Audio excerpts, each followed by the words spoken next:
up in Rio Grande do Sul that he would manage both Grêmio and Inter. Yes. Gives you an idea of the respect that he has.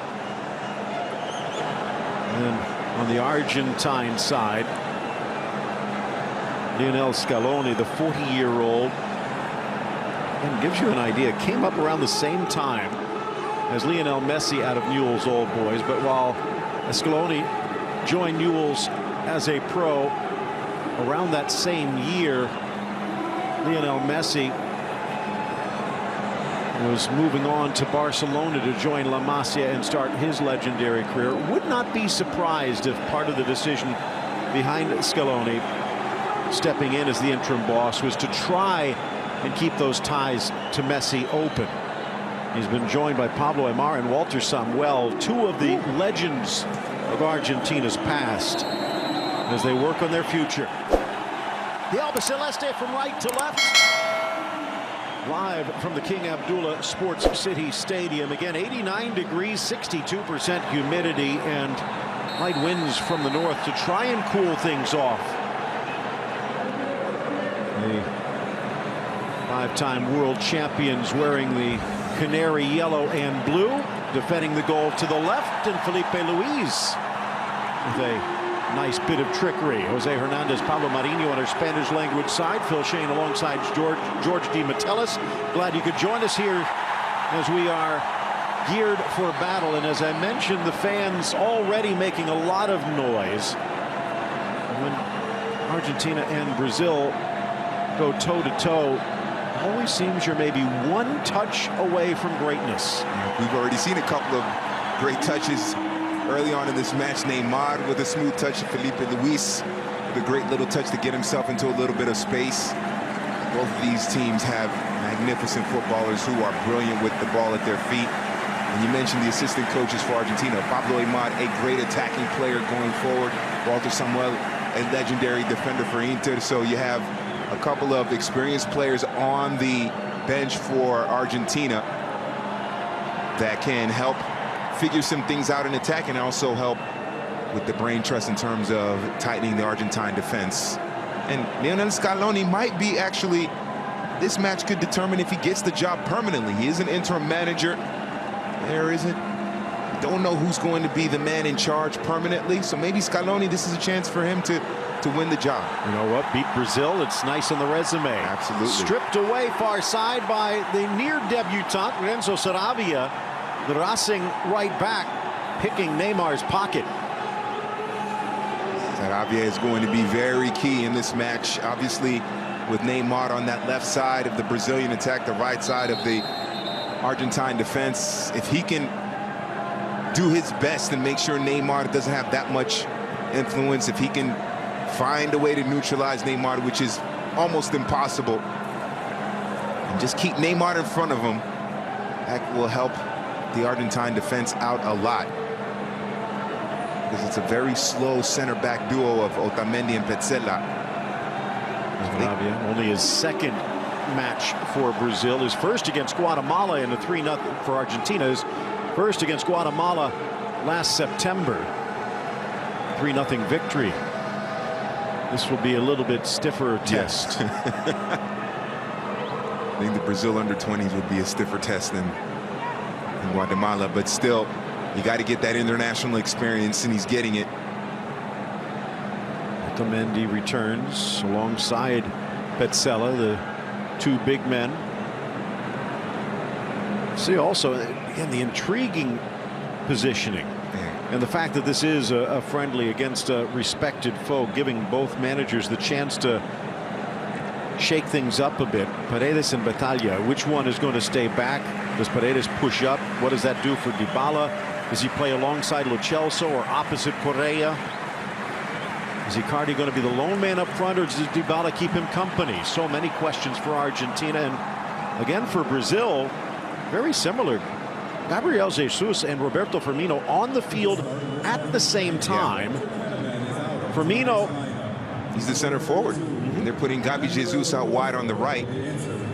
That is unusual, because basically during the World Cup, it was Firmino who was substituting for Gabi Jesus at the center forward role. Now they're putting them both together. So that's something to watch, how those two work together. But Gabi Jesus out wide is unusual.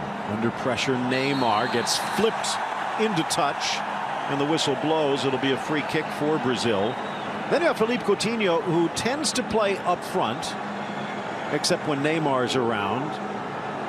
And when he does, Arthur tends to slot into the midfield. Now all three of them are out on the field at the same time. And it looks as though Arthur playing back alongside Casemiro. So maybe a bit of a 4-2-4. Yeah. Going back to Brazil's Pelé-like roots. And the big thing for Brazil, if they're going to play, if that's how it's going to morph, then they have to, first of all, they have to get the ball out of the defensive third here and maintain the possession. We saw Argentina with a little bit of possession. Neymar in the space, but also he has to play with his teammates here. Out wide, Danilo gets the start here today. There's Gabriel Jesus running into Nicolas Tagliafico. The Ajax left back has been even wearing the captain's armband, but today passing that responsibility off. Felix Quick calls the foul as Neymar taken down in the midfield, and Paredes getting a talking to. Yeah, that he definitely clipped Neymar there. That's part of the rivalry. Getting physical. See Neymar dropping back, obviously because of who he is. He has that liberty to go where he wants to go on the pitch. And it's looking like Argentina right now, they have to foul him in order to stop him, but Neymar just 26, his 94th cap, which moves him in to a 10th place tie with Gilmar Dos Santos, ex-Timao and Santos, back with 3 World Cups, and at least for a while the best goalkeeper Brazil had ever produced. Alisson and Ederson trying to put that in the past as well. Perhaps even more historically, Neymar continuing his climb up the scoring charts as we look at Scaloni. Neymar now with 59 goals, just 3 back of Ronaldo, and 18 back of Pelé, and at 26, probably a lot of goals still to come. A push in the midfield. This time the foul going Batalha's way. Free kick in the center circle for the Albiceleste. And for Argentina, we've seen Brazil, Neymar getting a lot of touches. He's obviously going to be the one that the offense, the attack will flow through. For Argentina, who will that be? Of course, Argentina, they've had their fair share of great number 10s. No Messi, so expect them to, I would suspect, get Correa and Dybala more involved with touches out wide. Tagliafico, one touch, top of the 18, thied away, blasted low, charging in Lo Celso. Casemiro a little casual with the clearance, and Argentina almost makes him pay. And Giovanni Lo Celso, unmarked, able to get into a little bit of space. Good ball out wide. Otamendi able to find Tagliafico making that deep run. And Lo Celso, we've seen him bury these shots for Argentina and for PSG. He's on loan to Real Betis. He knows that he could have done better, but still good for Argentina going forward. They've been able to find that little bit of space in the middle. That's something that's got to tighten up. You wonder where Casemiro was on that play. Well, this is a bit of a concern. Of course, then again, in the modern game, maybe just giving the kit manufacturers a little more TV time. But keep an eye on Neymar, because if he does go down, that's a big blow, not just for Brazil, but for PSG. This is a friendly in this international window, but this is also a great test for both sides. Looking ahead to next year's Copa America, Chile have won 2 in a row if you count the Centenario, and Brazil as hosts, well, you know, they're going to want to try and lay claim to that South American title. They are 1-1 in terms of winning football tournaments on their home soil in recent history. Obviously, disappointing end to the 2014 World Cup.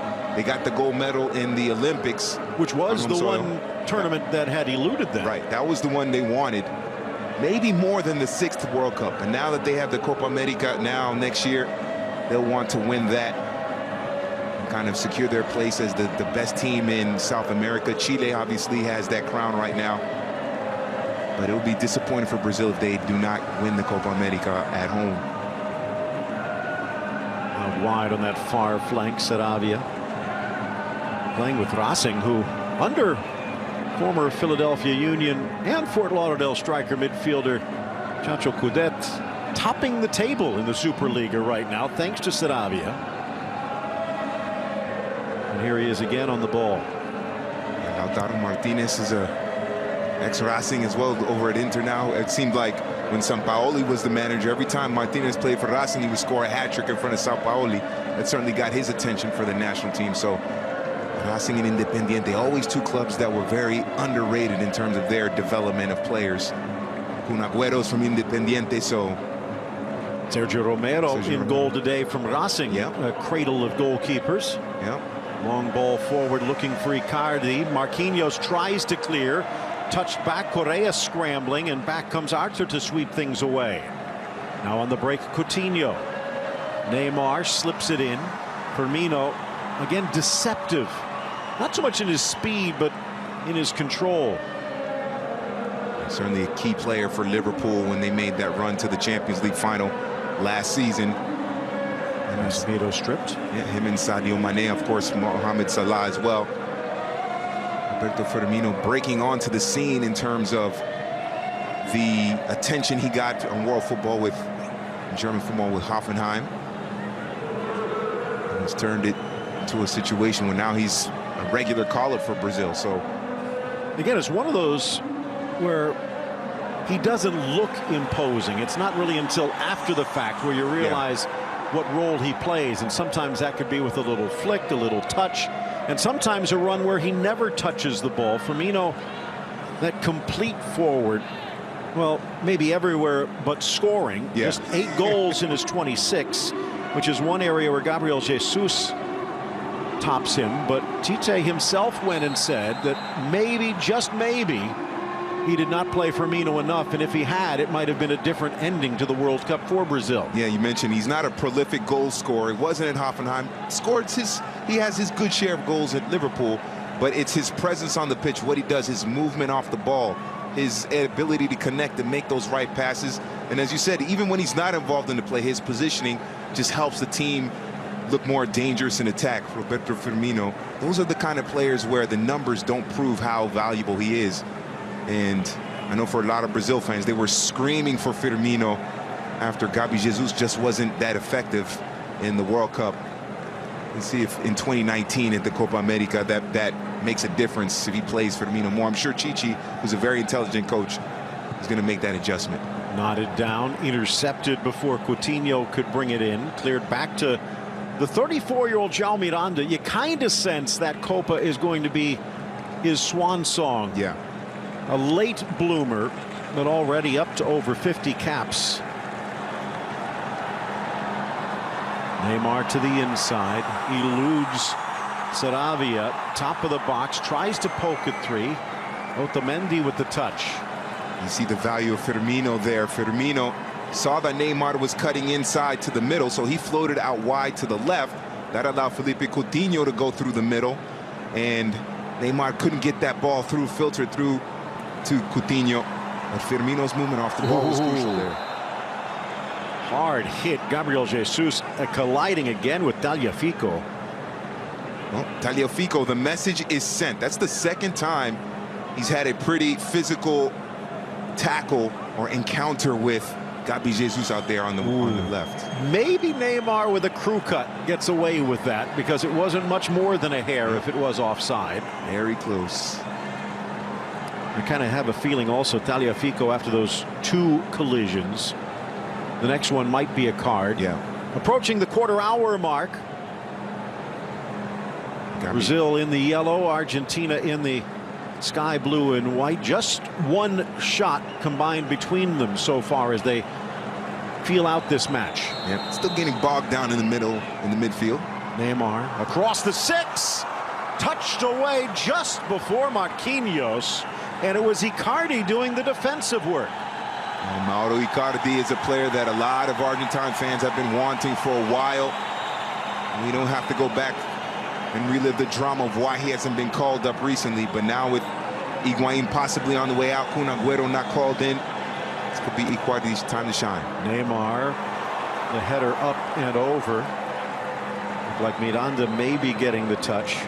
Well, what we can touch on with Icardi is that there has been the thought that it was Lionel Messi's presence and desire that has kept him on the sideline. Messi has come out publicly and said that's not the case.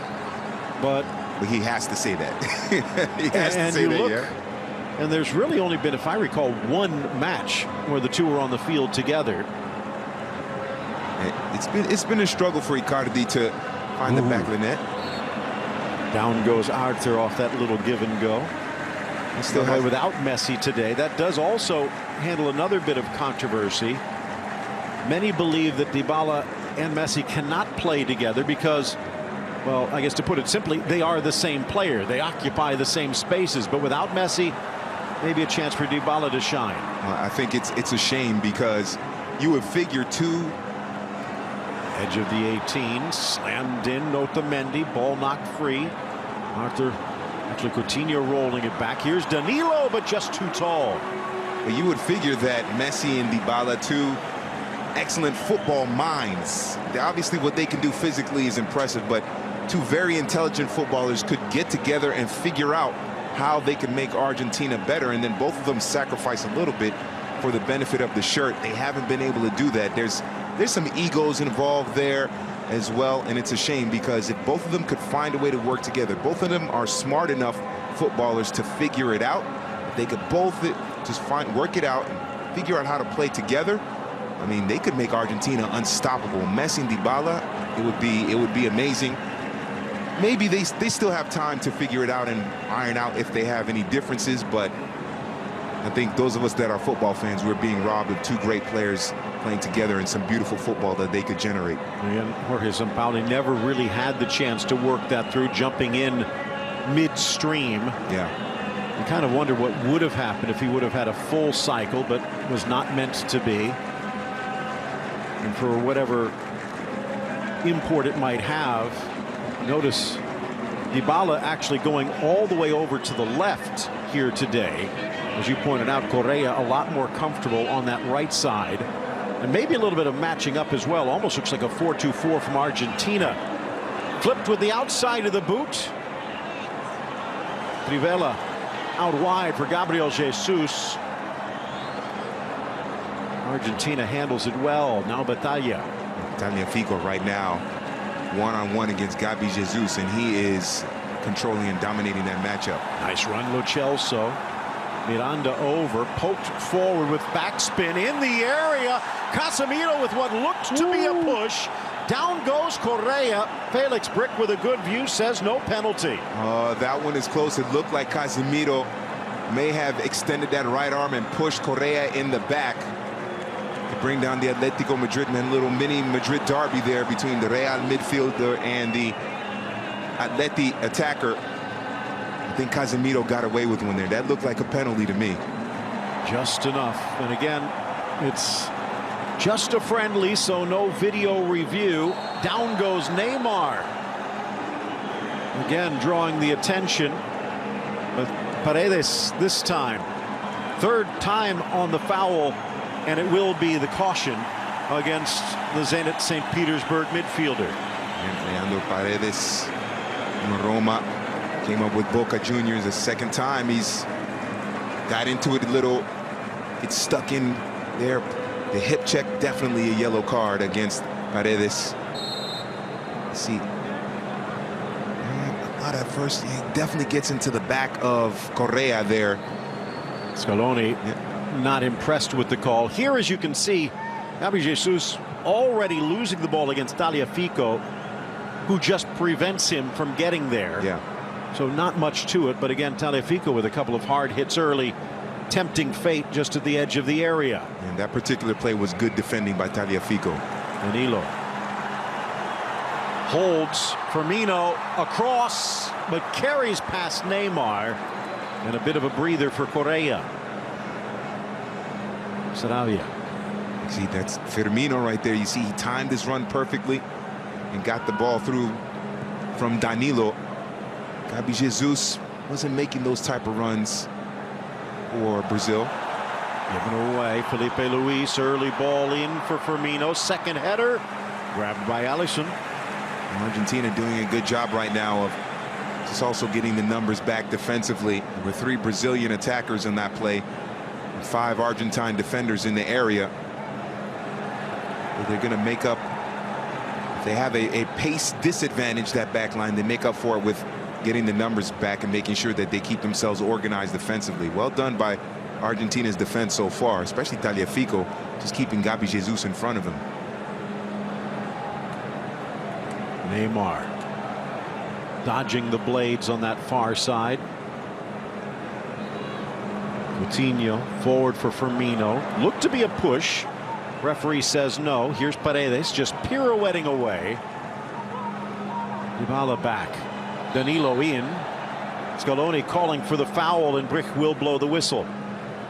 One thing about Dybala playing out wide on the left is that he's a predominantly left-footed player. That's his stronger foot, so get him blazing down the left side. He could send in the crosses, even cut back in, and then take shot with his right foot. So put him out there on the left side with his stronger left foot. Makes him a little more dangerous. Well, you saw the trophy before the match. If not, it's a beauty. The Super Clasico, they are calling it, and well, of course, El Clasico, not that far away. Yep. A couple of players on both respective squads that will be participating in that one, and the rest will probably be watching. Yep.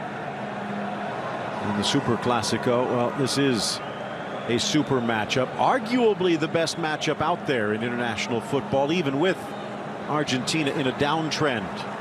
Lo Celso out wide. Saravia into Felipe Luis, brought down Correa, sliding in Dybala. Lo Celso maintains possession. Here's Paredes, the ex-Boca boy, into the center. Natalia. Now Pizzella out wide. Like Saravia for a few seconds. A few seconds earlier was wide open. Could have had an opportunity to run at Felipe Luis. They didn't cross the ball over to the right side quickly enough. As the ball comes to this near side bottom of the screen, you can see the imposing form of Tite, 57 years of age, and he is a force of nature. So much of it he does just with his presence. There's a lot of football intelligence there, but it's his leadership abilities that have carried him to 4 state crowns, 2 Brasileiraos, a Sud-America, and a Copa Libertadores, but not the World Cup, at least not yet. Also, Alisson under pressure, almost poked free. Marquinhos gets it out of danger. Alisson taking a little too much time with the ball at his feet, or at least when the ball rolls to him. This is a criticism of modern goalkeepers. Look at him take that touch away from the keeper. Maybe he's got, excuse me, away from Correa. Maybe just one time booted up. That had to be an inch away. Yep. Alisson just getting his foot there before Correa could poke it into the net. Now under pressure, Battaglia dispossessed. Firmino, Arthur, and they're going to bring this one back for a hold. Free kick for Brazil, about 40 yards out. You have to see Arthur and Felipe Coutinho. They have to be more aggressive. We need to see them get more touches between those two. They haven't really been very effective in this match. Neymar doing the heavy work in terms of bringing the ball up and trying to create something in attack. Coutinho and Arthur are very good players going forward, creators. We need to see them have more of the ball for Brazil to look more dangerous. Line at the top of the 18, delivered back post just over Casemiro. Carries, but they're going to call the Real Madrid midfielder for a push and a free kick for Argentina in their own box. Casemiro is one of the best holding midfielders, central midfielders in the game. he goes out for Brazil. And I know Brazil is deep, but there is something unique about Casemiro and what he can do. And if he is unable to perform for Brazil or Real Madrid, there's a big hole in the middle there. So he's got to be careful. I think he got away with a penalty earlier on Angel Correa. To Atleti midfielders, Atleti teammates, I should say. Felipe Luis and Correa. Arthur and Felipe Coutinho have to have more touches. Can't put it all on Neymar. As great as Neymar is, great Brazilian teams never really had one person that carried the team. Yeah, Ronaldo scored a lot of goals, but he had a lot of help with Rivaldo and Ronaldinho. With Romario, you had the likes of Bebeto. Yep. Poked free around the line. Tagliafico spun to the turf. Free kick Argentina. And that 0-2 championship team, World Championship team, also had Cafu and Roberto Carlos as your wing back. So Neymar is great, but you don't want it to all flow through Neymar. And even Chichi has come out and said it before in the past. If they start to depend on Neymar, they're in big trouble. Brazil is bigger than one player. Of course, then again, you look at Argentina, and that's also been the debate because as it's launched in by Paredes to the back post, there were times where Maradona did carry Argentina single-handedly. Now, by 94, the likes of Caniggia, Batistuta and stuff, but in 1990, if it weren't for Maradona, they might have been knocked out in the group stage. Instead, they almost won the whole thing. Yep, and they won it in '86. And that's what Messi is competing against. And it's unfair to Messi. Obviously, it's a different era. But Argentine fans and the people of Argentina, they don't care what Messi did for Barcelona. This touch right here. And Neymar, but there was another one that would send, I believe it was Firmino through, that was superb. But Argentine fans, they don't care what he does with Barcelona. They care about what he does in that Albiceleste kit. Same thing with Maradona. He's a national hero, not because of what he did with Napoli, but because of what he did for the national team. So Messi has still some work to do to completely win over the Argentine fans. Kind of take a look as Gabriel Jesus takes a hit in the back. Pelé recognized as one of, if not the greatest ever. In Brazil itself, Garrincha was the one that was more beloved. Yep. So even when you are the best, doesn't mean there's not going to be an argument. Gabriel Jesus, the 21-year-old, maybe he'll be up in that upper echelon before too long. Already 11 goals and 23 caps. And you figure the best is yet to come. Yeah, it certainly is for Gabi Jesus. Talented player, but he's got to put it together at a major tournament like the World Cup, Copa America, in order to increase his profile, move up that ladder. Neymar hangs it high, looking for Marquinhos, cleared away by Petzela. Petzela, interesting, trying to find a compatriot. Ball sails in, blasted by Miranda, knotted down off the head of Otamendi and right into the waiting arms of Romero. Oh, that should have been a goal. Oh, well done there by Otamendi, getting on the line as quickly as possible, and then great reflexes there. But also Brazil, how about Miranda, your center back, getting all the way into that area and unmarked at the back post to get that shot on frame. And he got it past Romero, but not past Otamendi. Driven low, but wide. This is smart defending by Otamendi, quickly getting to the goal line there to defend and back up his goalkeeper. Who said City and United can't get along? Yeah. United keeper, City defender, yep.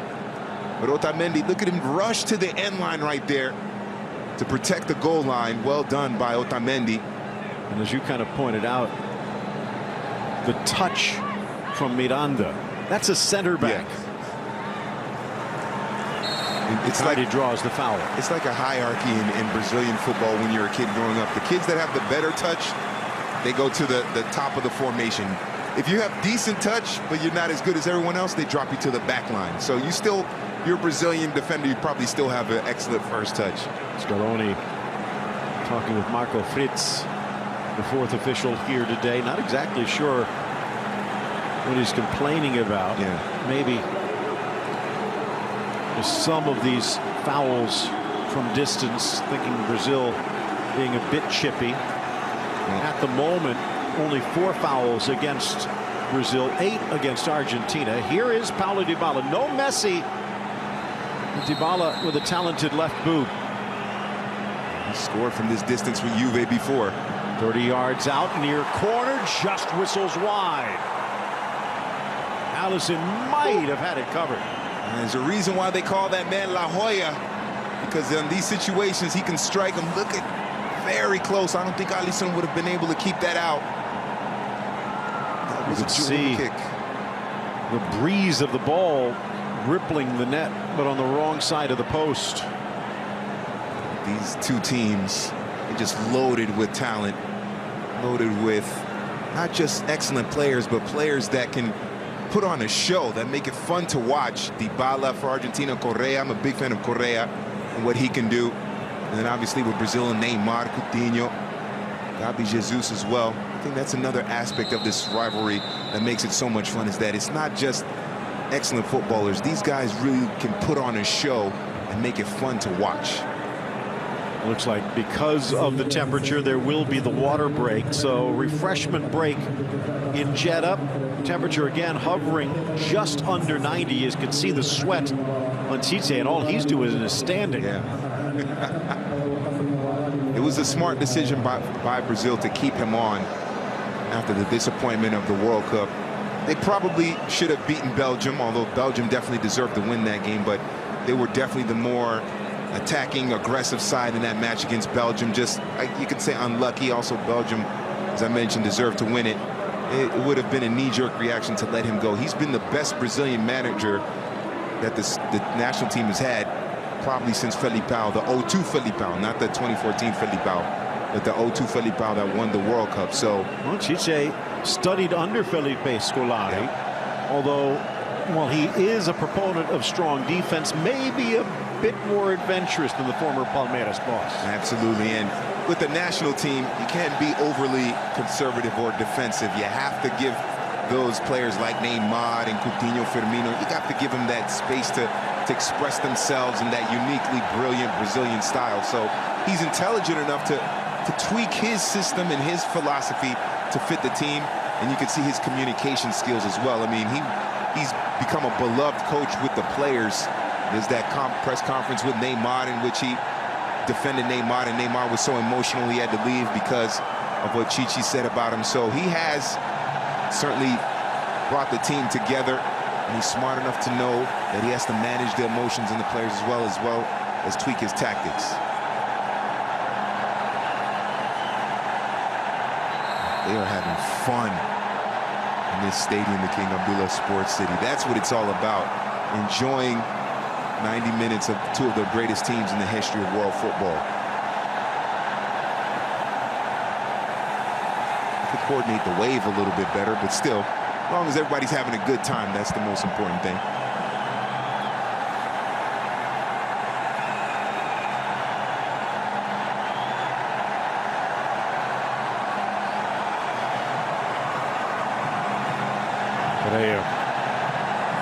Actually younger than Dybala at 23, just coming into his own,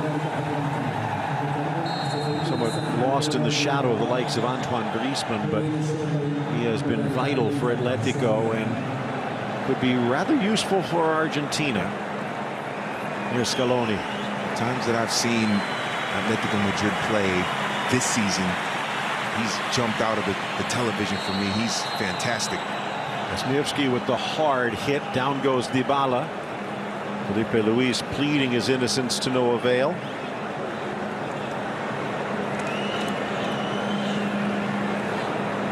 This is to be expected in a Brazil-Argentina match. We've seen Tagliafico take about 3 or 4 chops at Gabi Jesus. Neymar has gone down. Now Felipe Luis giving it to Dybala there. To be expected in the Brazil-Argentina. If they didn't have that kind of animosity toward each other and those little cheap shots, those little physical moments, it just wouldn't be the same.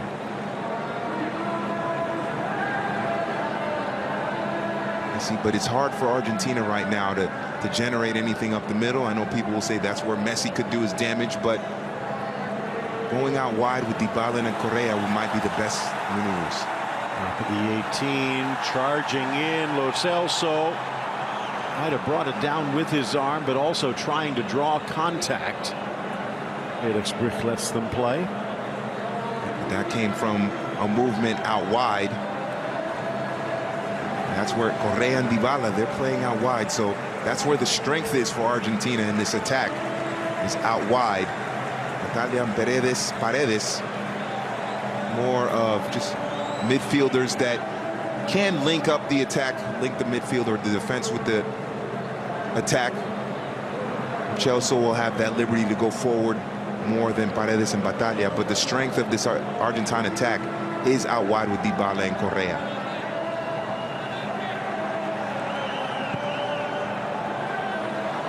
Chance here on the break, but it's just deflected.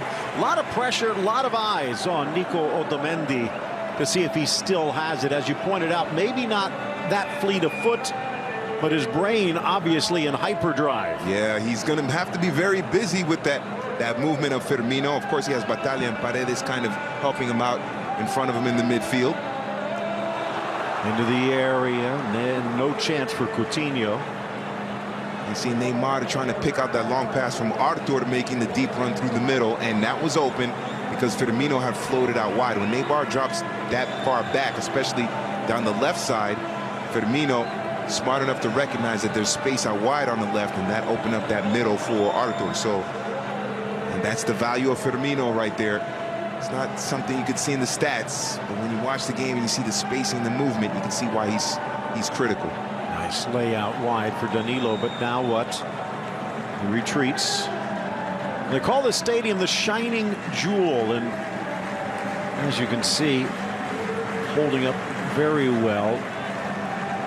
A bit longer than some of the traditional stadiums, about 120 yards long, a little narrower as well, only about 72 yards wide. Maybe a bit more encouragement to be direct towards goal.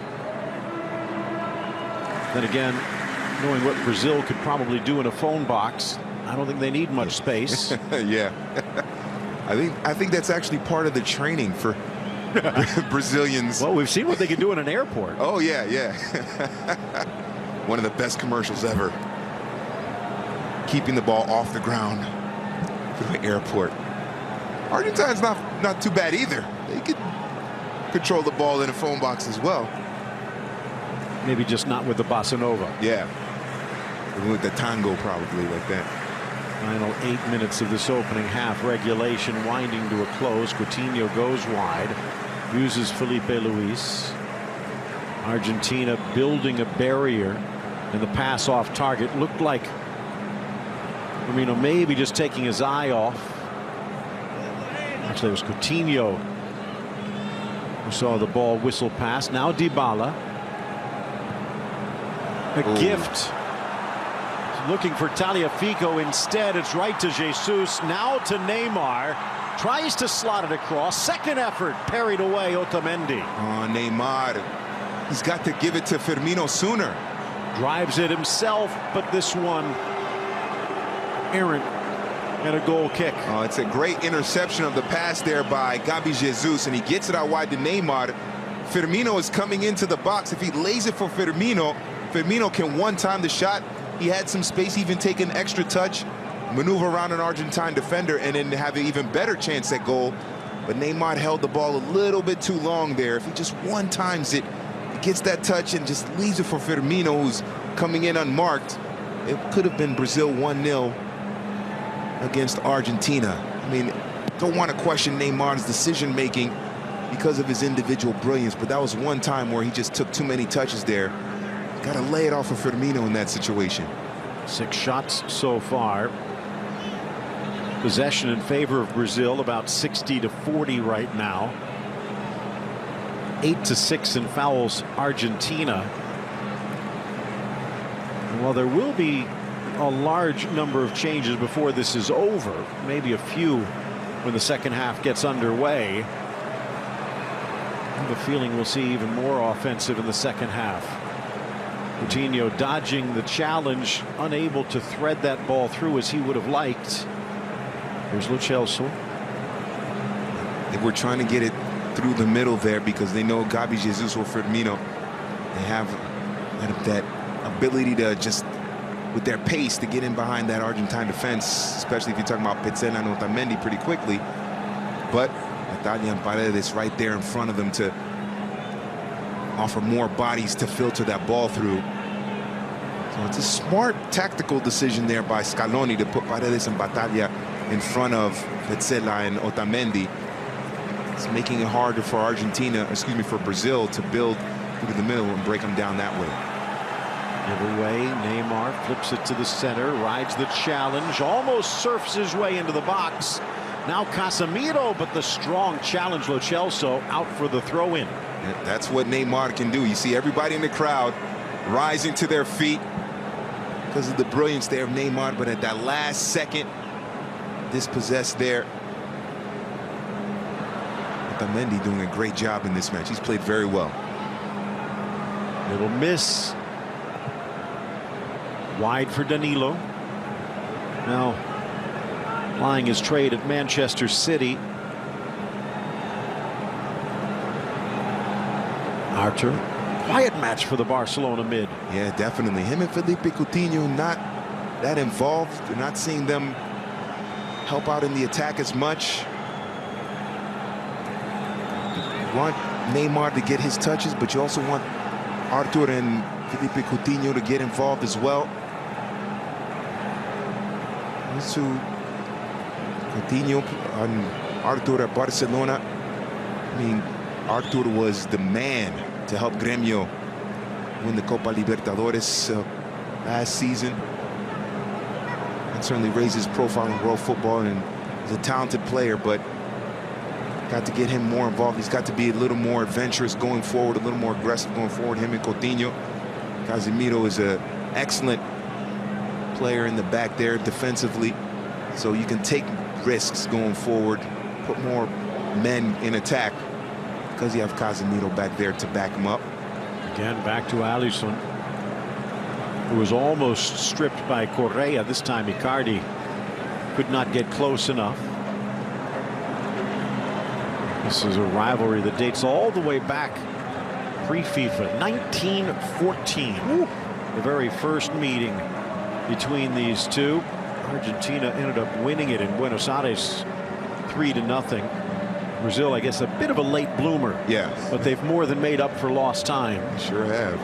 And in fact, in the total official meetings between these two, they actually have the edge now, 40-38, when it comes to wins, with 26 level. It's the 105th official meeting between the two. I think that two-game edge for, is it Brazil to have the two-game that had to come from the qualifiers and for Russia 2018, which Brazil, especially after Tite took over, just dominant. It's one of the most impressive World Cup qualifying campaigns you will ever see, especially in CONMEBOL. Again, the thing to consider is after those opening 3 or 4 matches, both of these teams were in total disarray. Yeah. And Argentina kept scrambling for answers. Brazil picked this man. Yeah. And it wasn't easy to pry him away from Corinthians, but they managed to do it, and Corinthians obviously understood that. And ever since then, it was just rising football for Brazil.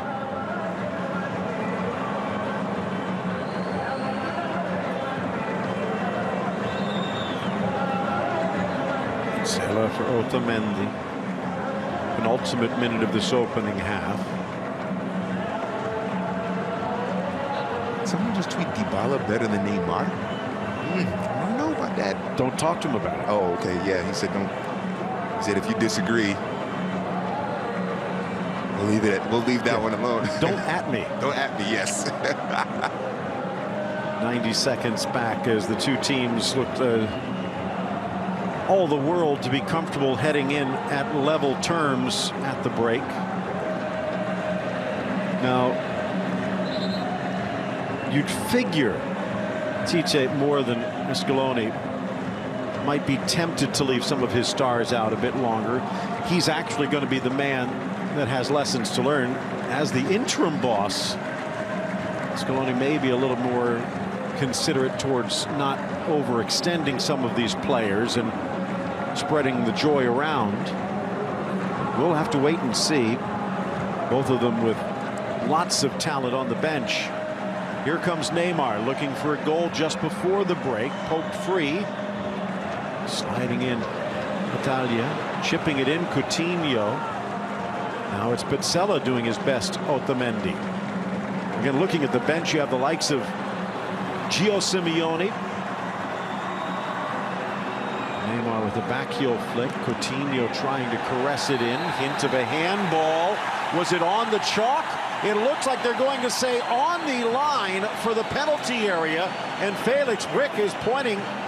But is it to the spot or towards goal? And it looks like he's going to say just outside the area. Ooh, very inches close. Away. Yes, it was very close. I think Scaloni's argument is bang, bang, too close to really get out of the way. Let's take another look.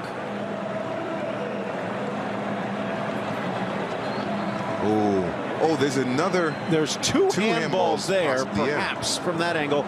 Does this first one hit arm? It does, but it's so close. And you can't say that was intentional. Yeah. Renzo Sarabia's back is turned. Yep. Pizzella has his arm around his torso to make sure it's not a handball. And if anything, Sarabia, as I said, his body turned away. Right. And the arm extended to get out of the way. It's not his fault that the ball ricochets in, but, well, makes for an interesting close. The placement maybe leaves a bit to be desired for Brazil.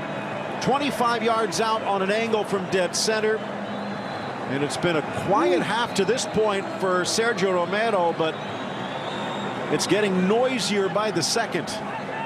Pizzella, definitely not a handball. Sarabia, I wouldn't have called a handball either, but. Neymar. Romero leaning to his back post. Neymar curls it into the wall, headed down, cleared away. Whistle in hand from Felix Brick. It's still not sending them to the half. So a bit of a gift that Neymar could not unwrap.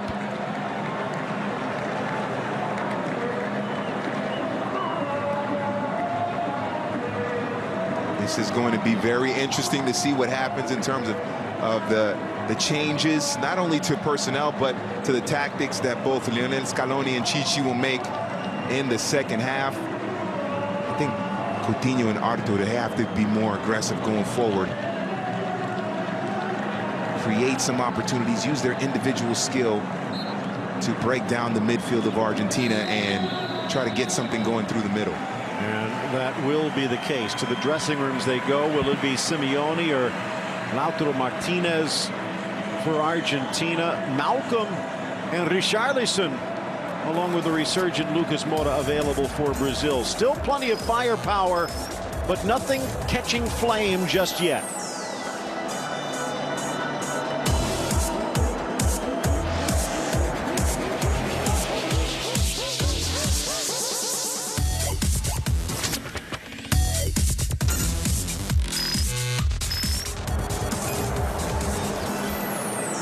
Brazil and Argentina, two longtime rivals. But to this point, neither able to get the edge over the other. But there's still 45 minutes more to go. And you know what? Maybe then some, because there does need to be a winner in this friendly tournament. So penalties could await. But again, you look at the sides on the bench coming in. I'm not sure it's going to get to that point. Obviously, the travel is up there, making the trek to Saudi Arabia, especially for those that have made the trip from South America, but ending it in 90 minutes and also maybe sticking the dagger in regulation. Phil Shane, George D. Metellus mentioned some of those available. Lautaro Martinez and Gio Simeone the point of the spear, but there are others. Franco Vasquez, who, I guess for lack of a better word, is Argentine again. Yeah. After a brief foray with Italy. Eduardo Salvio also available. He can play pretty much anywhere on that right. You have Freds, the Manchester United midfielder, and Malcolm, the Barcelona winger, both of whom are looking to prove their worth, and the promising young midfielder Wallace from Hanover. So plenty still to come as the second half about ready to get underway.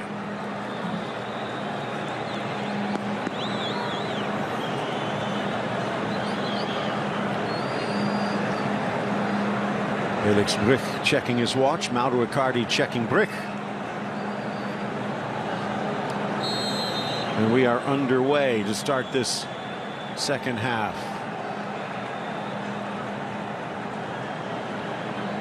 Does not appear as though either side made any changes. Alisson in goal. The Liverpool ex-Roma goalkeeper, fronted by Danilo, Marquinhos, Miranda, and Felipe Luis. Casemiro, Arthur, and Coutinho in the midfield. Jesus, Neymar, and Firmino up front. Jose Hernandez, Pablo Marinho on our Spanish language side. Just dancing in time, Danilo. Bill Shane George, Imatelis with you. Chance here, fighting through the challenge. Gabi Jesus double teamed and tries to force it through Tagliafico.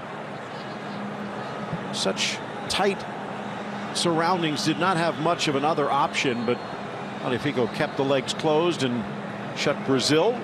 Romero in goal, Sarabia, Otamendi, Pazzella, and Tagliafico the back line.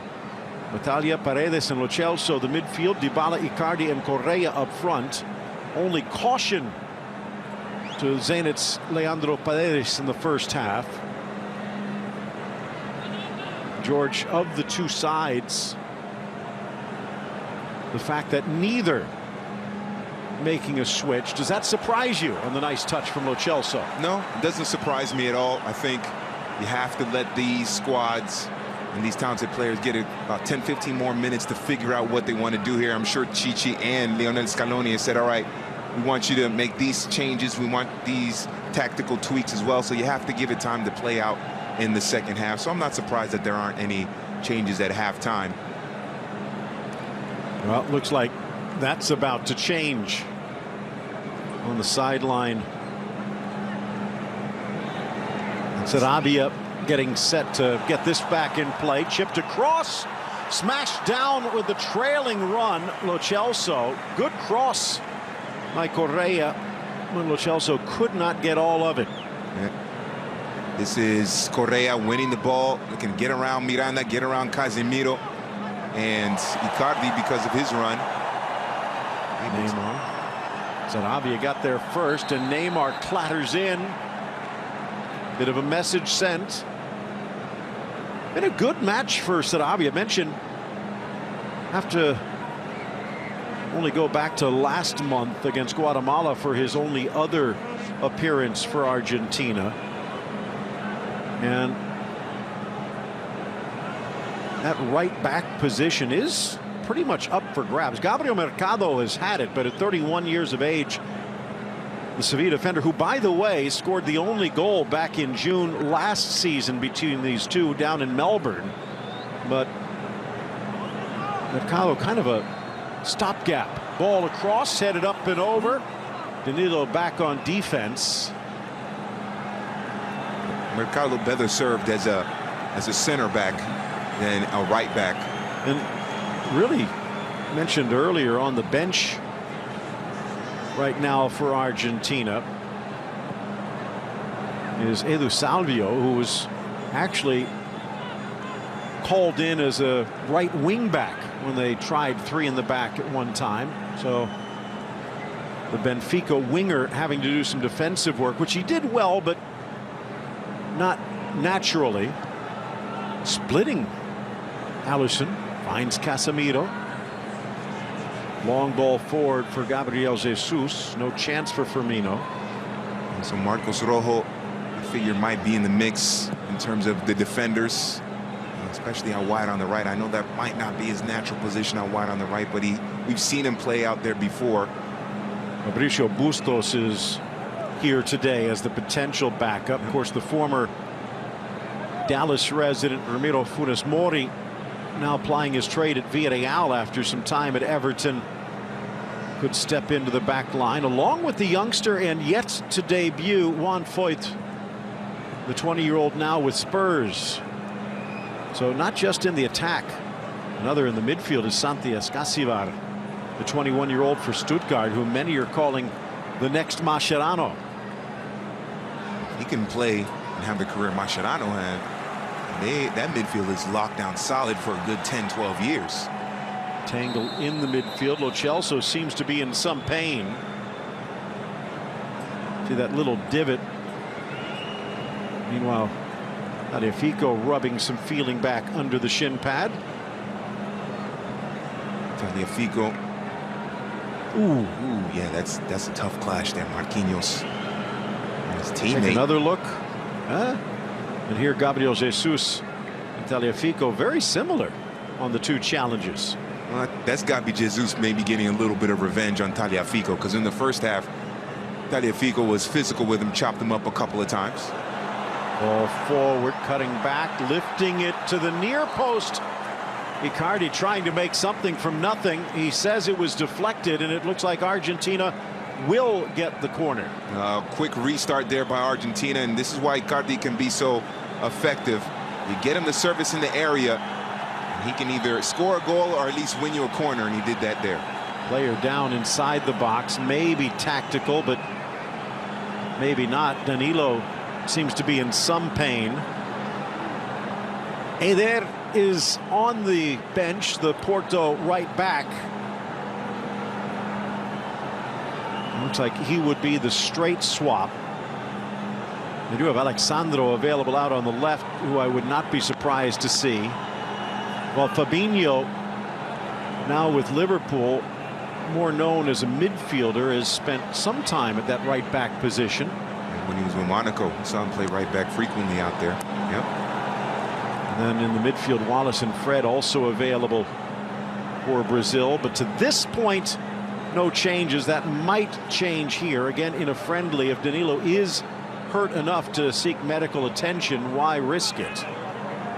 This is a game that Douglas Costa would love, because Tagliafico, there's no way he can keep up with Douglas Costa on that right side. Costa would have himself one fantastic match down that right side, crossing in one-on-one against Tagliafico.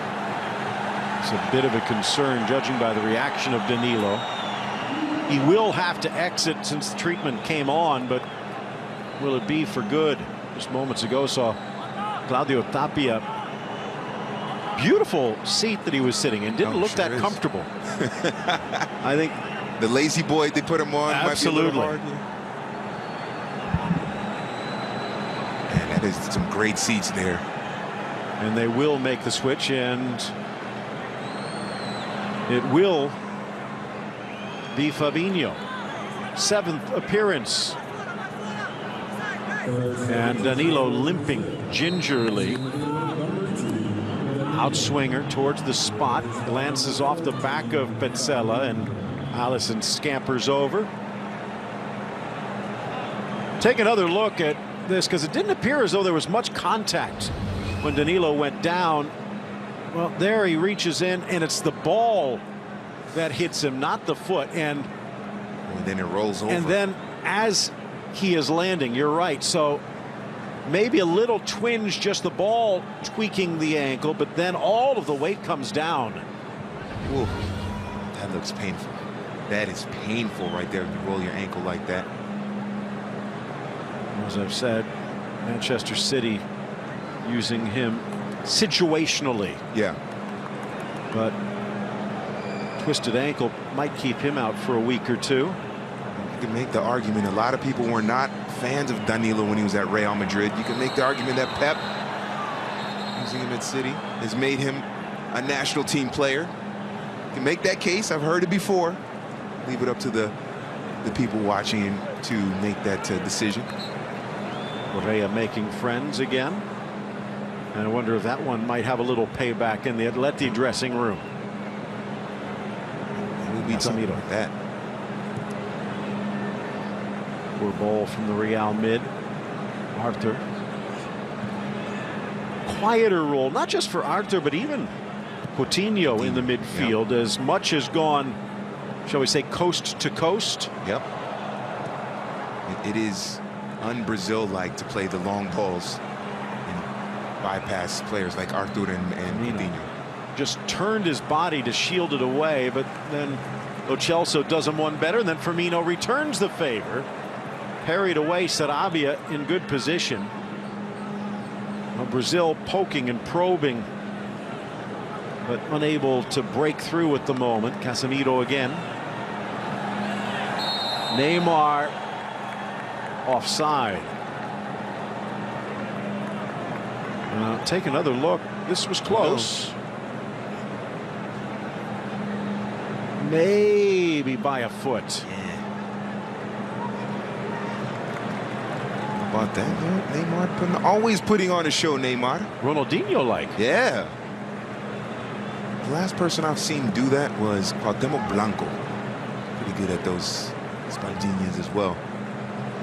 Ronaldinho did everything great. He played off of his ear and would look cool. Miranda.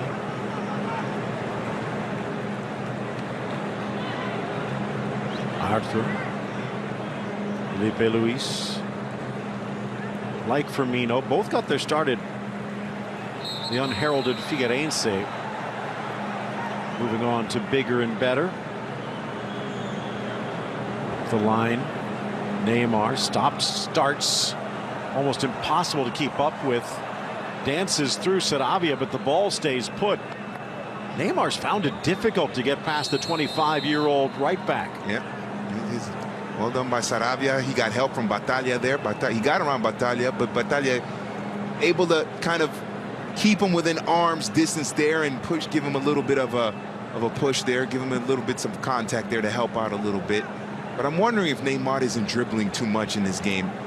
We've seen Arthur with very little touches, Coutinho with some few touches as well. I'm wondering if Neymar is just trying to do too much by himself, and there's so much other talent around him as well. I think there were a couple of occasions where if he passes the ball sooner, it would open up Brazil to be more dangerous in attack. I think there's too many situations he's dribbling too much. Nice from Icardi, dances around, but then again, in some ways, isn't that what makes him great? Yep. Trying to do things that others would not. But it can hurt the team in certain situations when he holds the ball too long, and then a teammate that's open is no longer open because he held the ball too long. So he's fabulous on the ball. He's impossible to dispossess, but sometimes the timing is off as well. I mean, the great number 10s in Brazilian history, all of them could dribble and hold the ball, but they also made those great passes at the right time to set up their teammates as well. And I haven't seen that from Neymar in this game. Well, it looks like as we hit the hour mark, there will be our first series of changes. And for Paulo Dybala, a quiet day, which is not good news for the little jewel. And Lautaro Martinez stepping in. That is one of the dangers. If you cannot take advantage of your opportunities. Martinez, just 21 years of age, his third cap now with Inter. He has proven to be very, very difficult. Beautiful through ball, cut out well against Sarabia. Flying in on the challenge was Firmino, and he's going to get a talking to. Sarabia and Tagliafico have played very well in this match. Tagliafico has been able to contain Gabi Jesus out wide on the right. Sarabia, with the help of Battaglia and on occasion Otamendi, has been able to keep Neymar from being as dangerous as possible. Ball sails. Felipe Luis clears it to the near side. Looking like Lautaro Martinez is going to play in behind Icardi in the middle.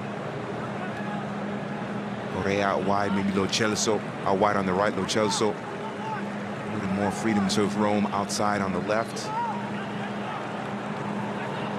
Ball whips across, but no one there.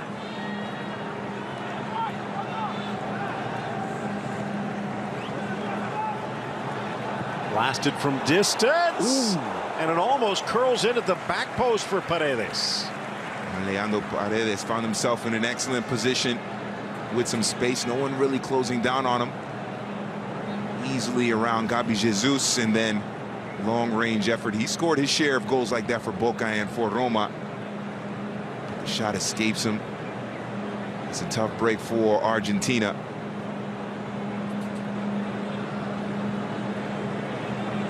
Almost 8 months to the day, and Copa America 2019 will open up.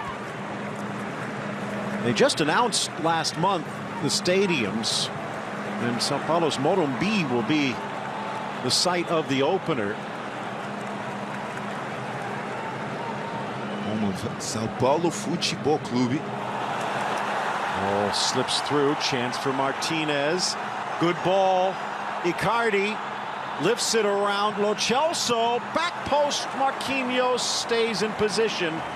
No one takes the shot. And Miranda, when that ball bursted through and Martinez got into the area, Miranda turned around and he pointed at Icardi, telling Fabinho to go mark Icardi.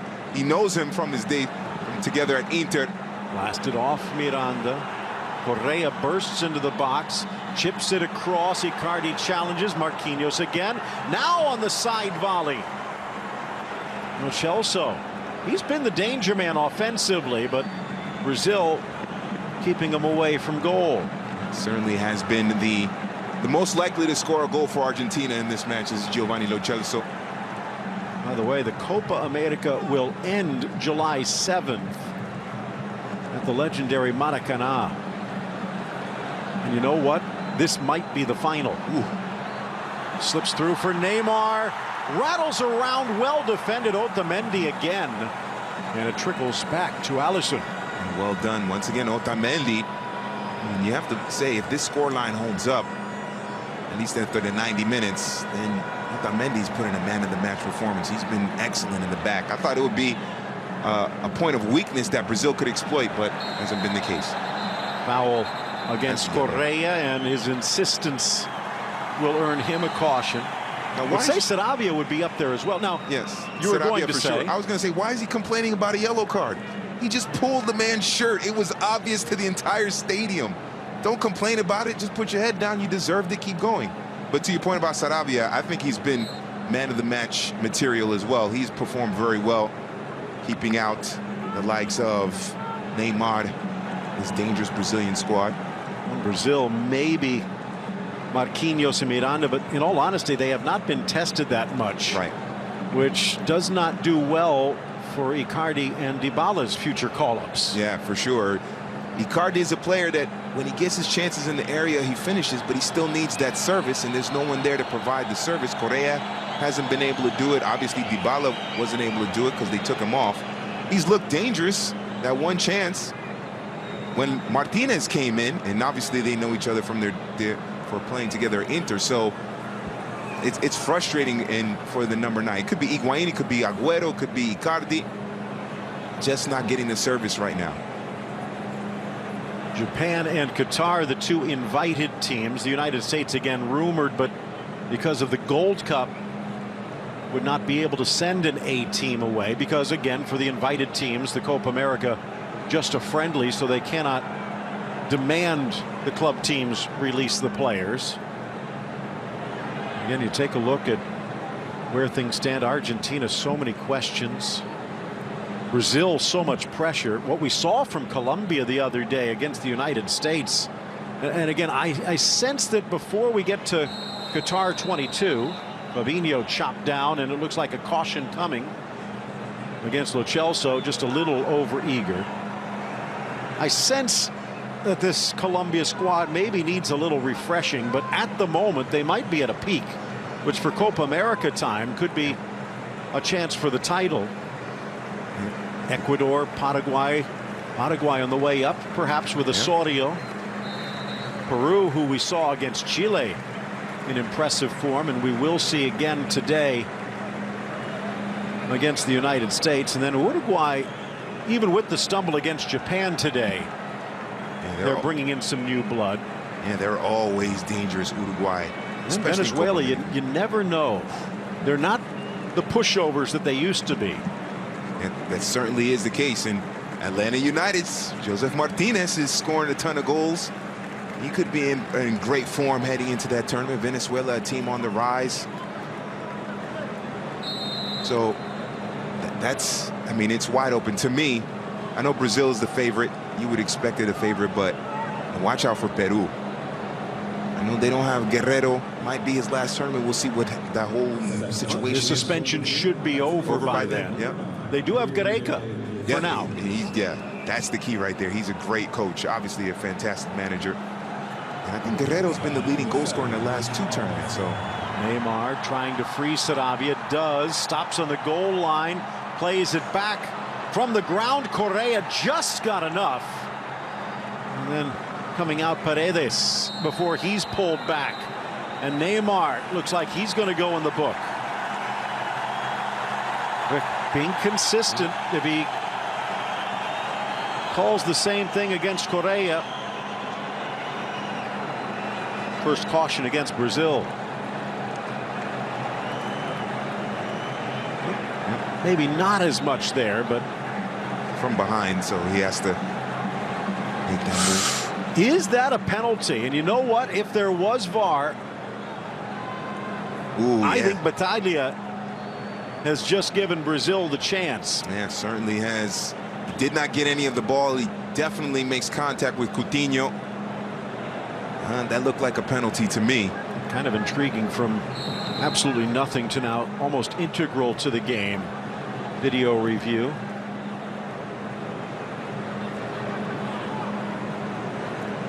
Up steps Fabinho. Speaking, by the way, of the Copa America, especially now that they do have that Olympics under their belt, maybe now the focus falls on the Copa. Well, no one has won more World Cups than Brazil.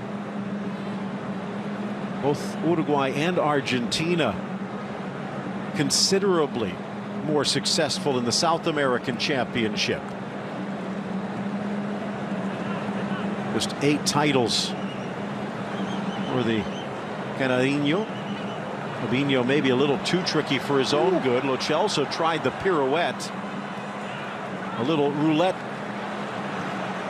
Now off to this near side, and Neymar. Space and time, but Sarabia shuts him down again. Wow. I think that right back spot might be locked up for a while. I think you're right about that. That was brilliant defending by Renzo Sarabia. Didn't fall for the tricks or the pace of Neymar, and dispossessed him pretty cleanly. Not pretty cleanly, cleanly. Well done by Renzo Sarabia. We're talking about man of the match for Argentina. I said Otamendi. I think after that I might have to switch to Sarabia after that play right there. Still a quarter of this match to go. Is there a goal in it? Not if Marquinhos has anything to say. Out wide Fabinho tucks in Casemiro, under pressure, but finds Coutinho.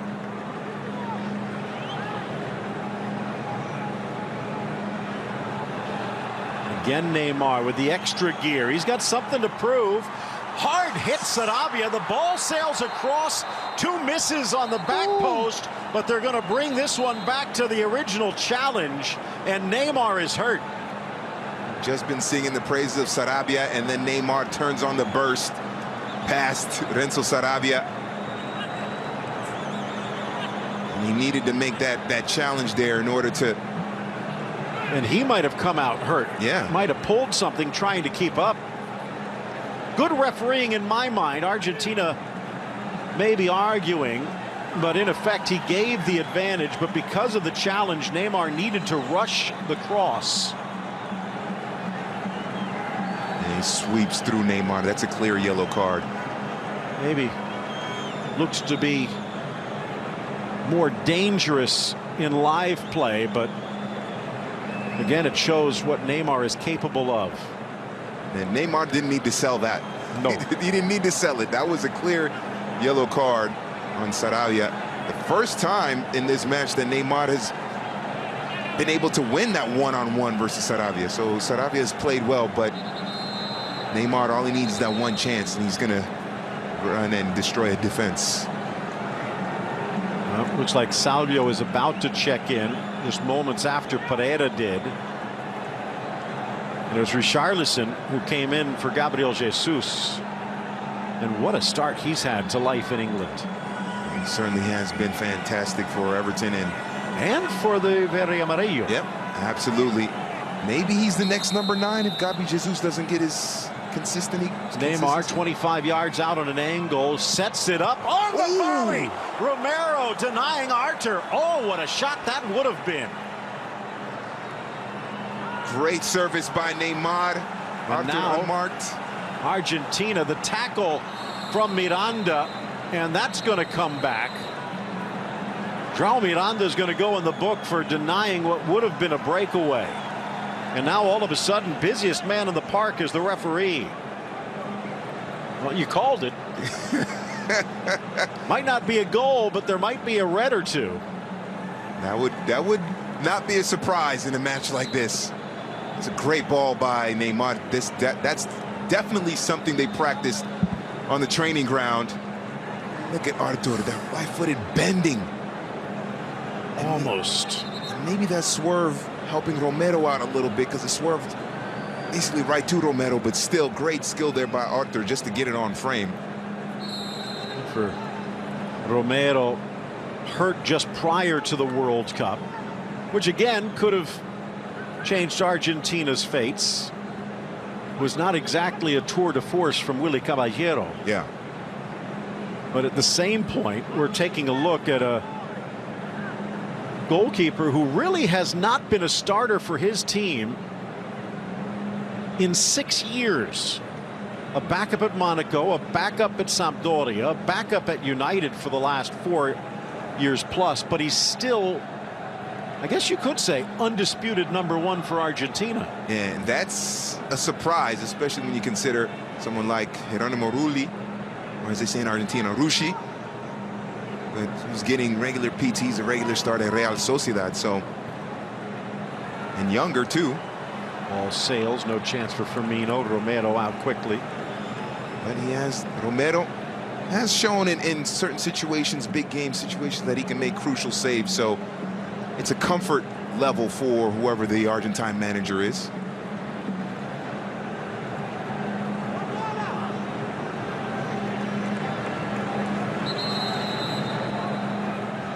And now Salvio will come in for Icardi. Oh, Lo Celso make that. So more of a winger for Benfica. This might shake things up just a little bit.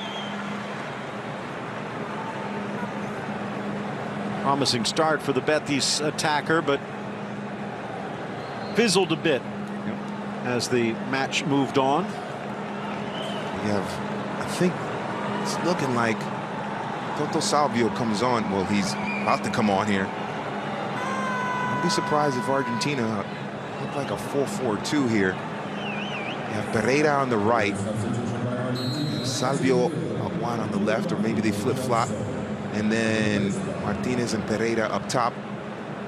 Maybe even a 4-2-3-1 with Batalla and Paredes, and then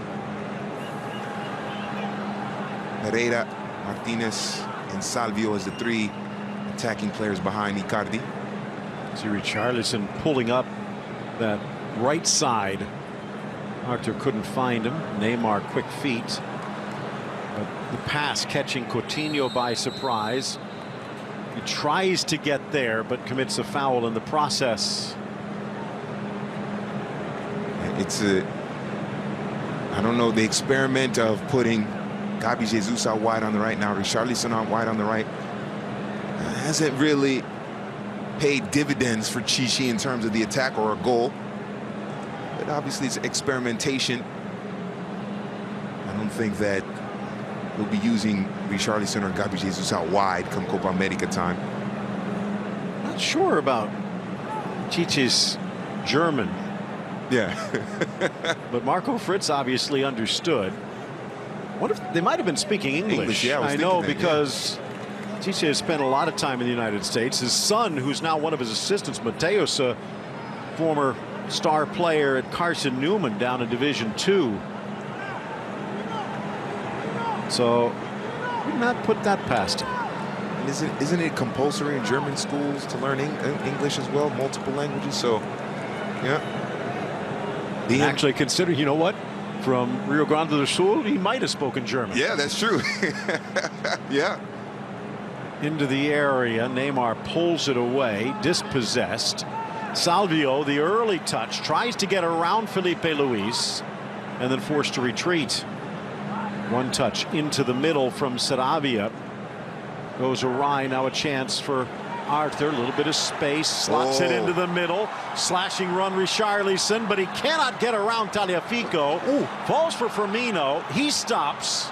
Firmino just can't get the shot away. So resilient defense from Argentina when it looked like they were about to collapse. And Neymar, maybe not much there, but just enough. And Lautaro Martinez whistled for the foul. Yeah, he clips Neymar from behind. Right there. Slight touch there. Again, it is an art to running in the wake. Just enough contact where you hope you don't get the call. Well done. That was a good through ball for Richarlison. And Firmino doing well to maintain the possession for Brazil. Another dangerous set-piece opportunity here for the Seleção. Sergio Romero, now 31 years of age, part of that Racing club before moving to Europe.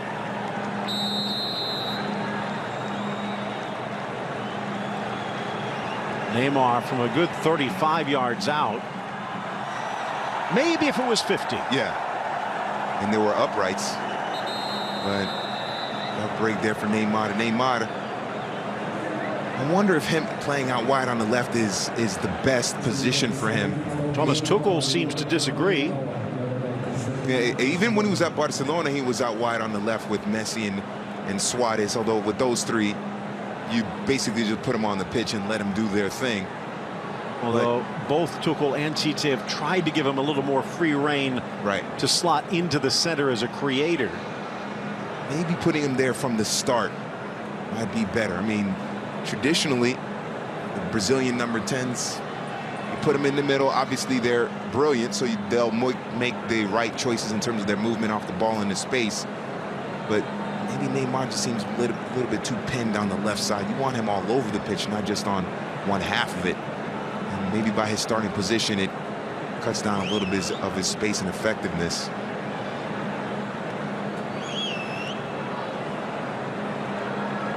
Pass here by Arthur was fabulous. Great touch on it. I think Arthur maybe even had the time to settle it down and then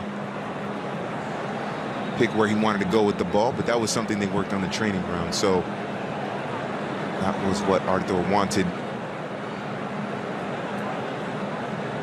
It certainly has been a cagey affair between these two. We've seen a ton of yellow cards, fouls, brilliant footwork from players from both sides.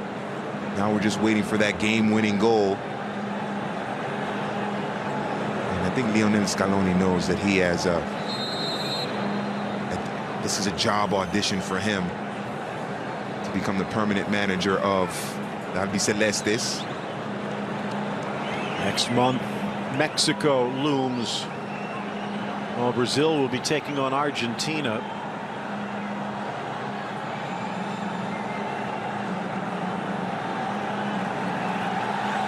Mexico in action against Chile tonight, with the rumors that former Argentine boss Tata Martino might be the one taking over. The Atlanta United boss had been rumored to take over Argentina again, perhaps Colombia. Yeah. Many had thrown his name into the mix for the United States national team, but it looks like El Tri is going to get the man. If I were him, I wouldn't leave Atlanta. I think he's got a great situation in Atlanta. He might if he wins the MLS Cup, I can see why you just like the night scene. Though. Yeah, well, yeah. Atlanta has great nightlife, yeah, for sure. But it's a great setup for him over there in Atlanta. And I can understand if he wins the MLS Cup going to a 3, but if he doesn't, I would stay. Otamendi again, but it eludes Paredes into the area. Richarlison dances around Tagliafico. Richarlison only about 5'10", 5'11", but plays much bigger than that. I was going to say he looks like 6'3", just from this late bloomer, maybe. Late bloomer, yeah. But you mentioned 5'10", 5'11", but as you said, plays bigger than that. Body positioning. He looks like a big stocky guy, so he can get himself in the right position, and then obviously he's shown the ability to finish. A player that also needs some good service as well. Maybe not as much as Icardi, but both of them are lethal finishers when they get their chances. Well, free Salvio. Felipe Luis getting back in time. Of course, Salvio spending a bit of time with Atleti, but never quite able to connect. Reborn in Benfica. Neymar again just sucking in the defender to draw the foul. But Neymar dribbling there, and then Coutinho and Arthur just standing watching him. Somebody has to make a move into the middle. I mentioned that Neymar dribbling too much. Yes, I think there are certain situations where he dribbled too much, but if Arthur makes a run into that space and behind that second defensive line, he could get it to Arthur, and then they could link up with Richarlison. So Coutinho and Arthur haven't been as active going forward as I'm sure Brazil fans would have liked. Benfica's day is done. Marcos Acuna checking in. More of a winger for Sporting than a wing back. Although we have seen that in some of his prior responsibilities with the Albiceleste. Started at wing back, was left back position against Iraq, so he's familiar with it. But as you said, more of a player that is better going forward as a winger than a wing back. Yeah.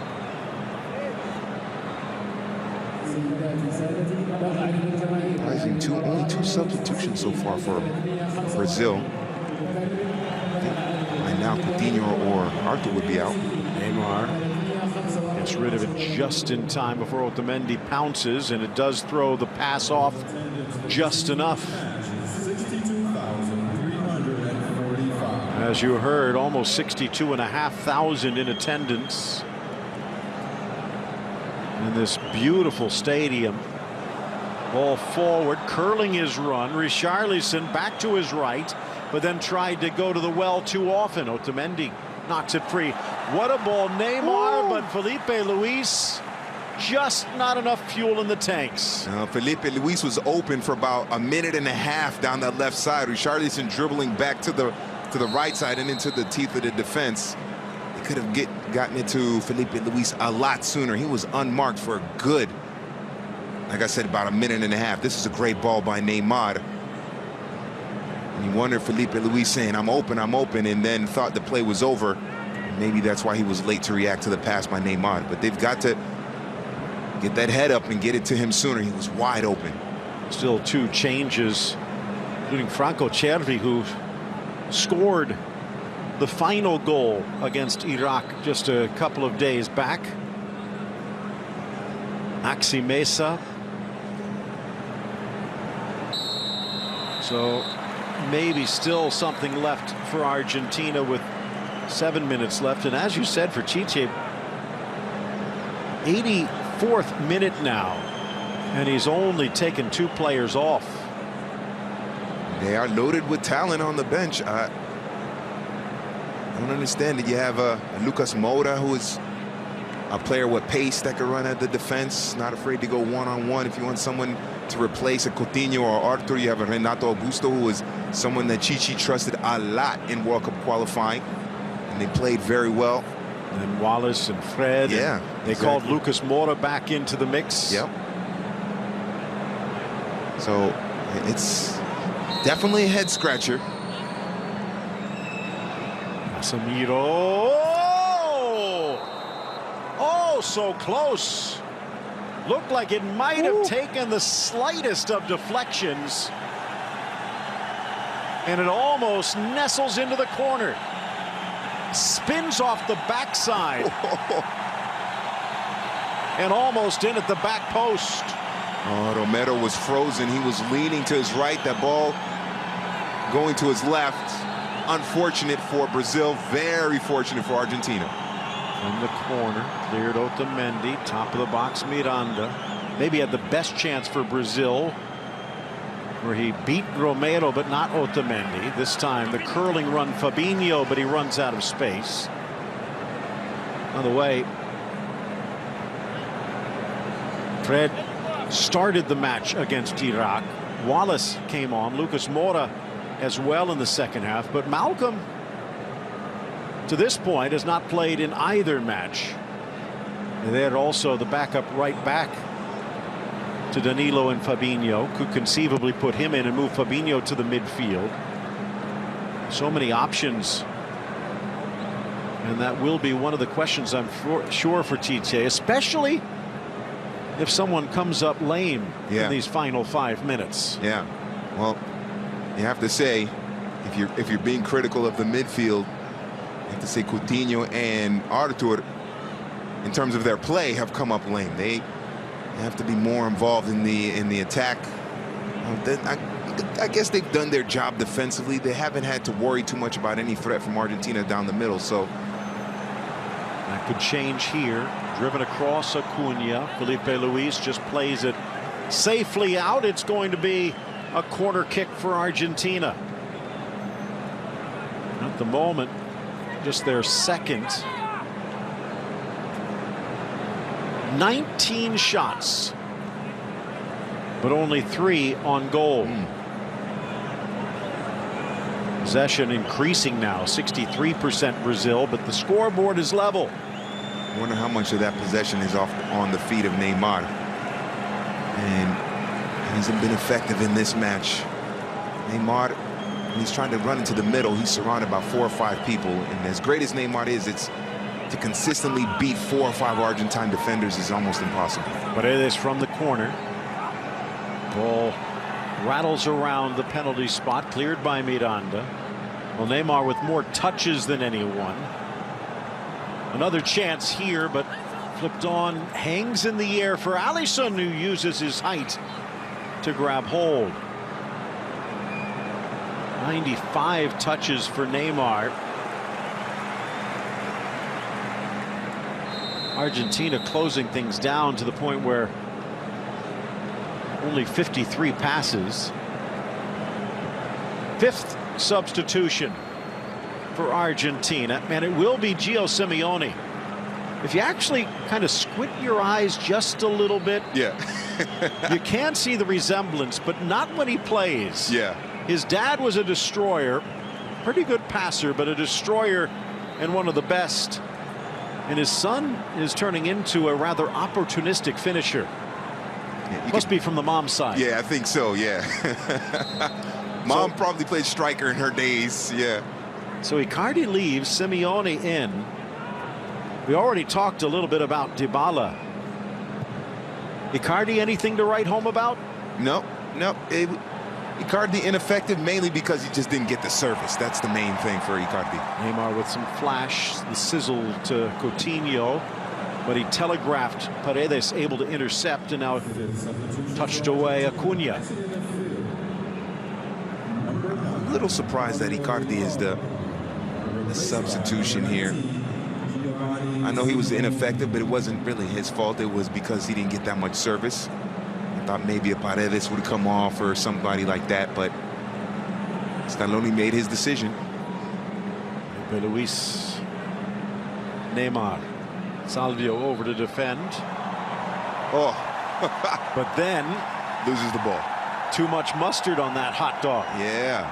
Salvio down the near sideline, trying to get away. Casemiro builds a wall, and it's Neymar the other way. That's why Casemiro is so important. He can clean up all the mistakes. There was a dispossession by Neymar. Casemiro's there to get it back. We talked about it before with all of the legends, even Pelé and Garrincha, but People forget about the likes of a Tostao or Rivellino and all forward. But for the great Brazil teams, I talked about goalkeeper, that was one, but they also needed the Clodoaldos. They needed that one guy in the middle that could just lock things down. Yeah, absolutely. And perform that duty, but also collect the ball, hold the possession, and then link up and go forward as well. Those great holding midfielders of Brazil also had the ability. Another. Exactly, another one, yep. They had that ability to hold the ball. Dunga pretty good back in his day. Yeah, well, World Cup winner, the captain of Brazil in '94. Not only hold the ball, but also pick out the pass from that deep center midfield role as well. They were versatile. Obviously, defensive duties were number one, but versatile in their ability to pass the ball forward as well. It's a very underappreciated part of the great tradition of players that Brazil has had. Casemiro just 26, and he will go down as one of the best. Yes. Richarlison relying on his speed, perhaps a little too much. 4 minutes to be added. And again, just the two substitutions for Brazil. All sails. Neymar gives chase. It really is a shame Douglas Costa isn't on the pitch or available for Brazil. Wasn't called up. Firmino. He made a big difference down that right side. Richarlison deflected and just touched wide. Pinballing it. And Otamendi to the rescue, barely. Oh, Richarlison coming to life here in this second half, late in this second half. Great turn. Had to send it on frame. Good things happen when you do. Richarlison taking advantage. Sails high in the air. And it's 6'3", Sergio Romero. His nickname in the family is Chico, because even at 6'3", he's the smallest of the brothers. The smallest one. Diego played some basketball at Florida State before turning pro back in Argentina. 6'9". Wow. So I think Sergio said, you know what, basketball might not be for me. Yeah, especially if you go to Florida State, but we'll leave that one alone. Nice little touch, chance on the far flank. Down goes Acuna on the sliding tackle.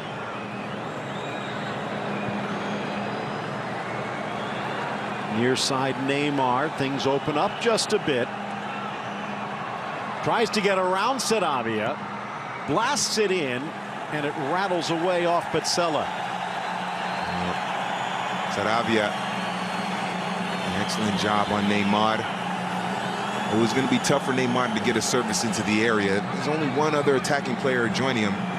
6 Argentine players dropping back, so spaces weren't there. From the corner, Neymar in, knotted down, and past Romero and João Miranda. 93rd minute. Better late than never. Well, Brazil needed a goal off of a set piece. João Miranda is someone who has that knack to do it. And it finally happened for Brazil. Been stifled at pretty much every angle in terms of run of play. But João Miranda, the Interman, comes through with the big goal off the header. Not the best marking by Argentina, but it doesn't matter to Brazil. They'll get the goal. And that right now is the game winner late in this second half. João Miranda showing why he is a trusted player. Look at, 3 players leave him unmarked. Romero, can't blame Romero for that one. Look at that ball, sails over 3 players and Miranda unmarked. How can that happen?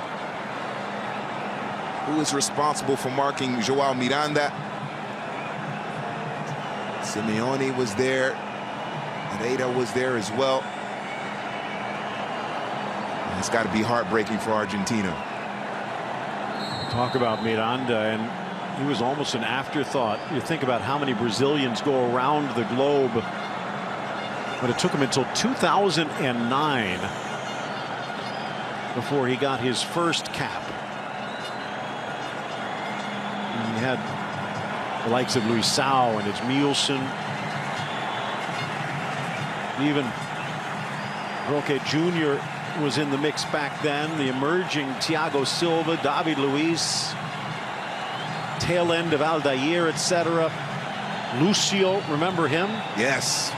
And Bayern Munich. Miranda had to bide his time, but partnered with Diego Godin and turned into one of the best tandems, and he was impossible to ignore forever. Yeah.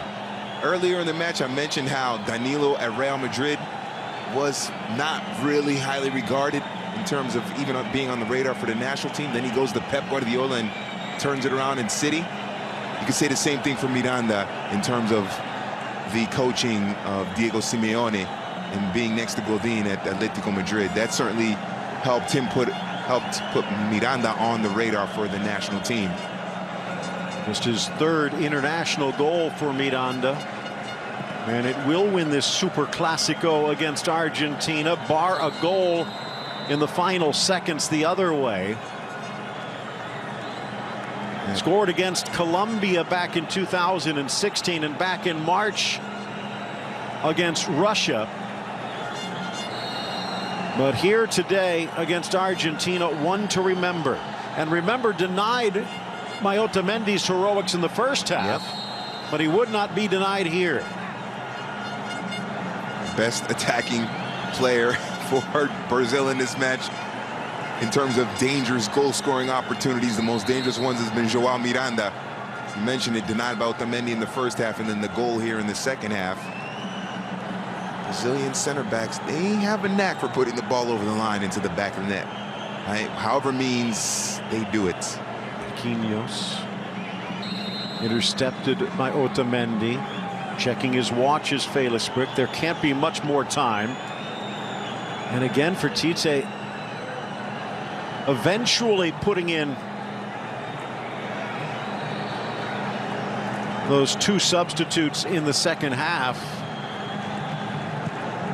But electing to go with kind of an Iron Man brigade. And that's going to do it. Final whistle. And Brazil in added time. The goal from Miranda off the cross from Neymar beats Argentina. Yeah, well deserved for Brazil getting that goal by Joao Miranda. It wasn't the prettiest match for Brazil. Argentina as well can take solace in the fact that they did a good job of defending Brazil on the run and play. So the final score from Jeddah, Brazil 1, Argentina nothing. Hope you enjoyed it.